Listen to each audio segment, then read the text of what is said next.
عبداللہ ابن مسعود رضی اللہ تعالیٰ عنہ آیت روایت فرماتے ہیں کہ جب حضرت عمر اسلام لائے تو یقیناً ان کا کلمہ پڑھنا، حضرت عمر کا اسلام لانا، یہ مسلمانوں کے لیے ایک بہت بڑی فتح تھی، یہ ایک بہت بڑی وکٹری تھی ہماری کفار اور مشرکین کے خلاف کہ عمر نے کلمہ پڑھا اور وہ اسلام لے آئے، وہ مسلمان ہو گئے۔ اور آپ فرماتے ہیں کہ ان کی عمارت، ان کی شخصیت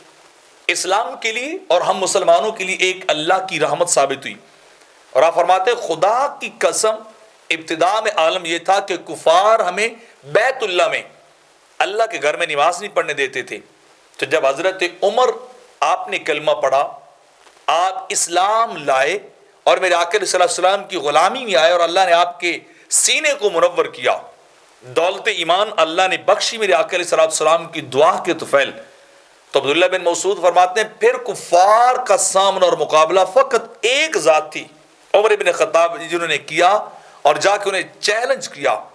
کہ ہم بیت اللہ والے ہیں، ہم اللہ والے ہیں،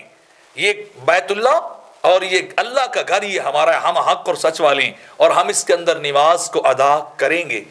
آئے جو ہمیں روکنا چاہے وہ روک لے، آئے جو ہمارا راستہ ٹوکنا چاہے وہ ہمیں ٹوک لے، پتہ چلے گا۔ تو جب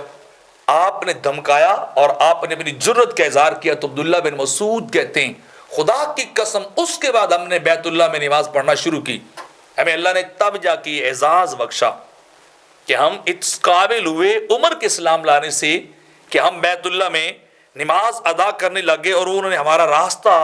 چھوڑ دیا، پھر کوئی ہرڈل، پھر کوئی رکاوٹ نہیں کھڑی کی ہے، ہمارا جب دل چاہتا تھا ہم خدا کے گھر جاتے اور اللہ کے حضور سجدہ ریز ہو جاتے۔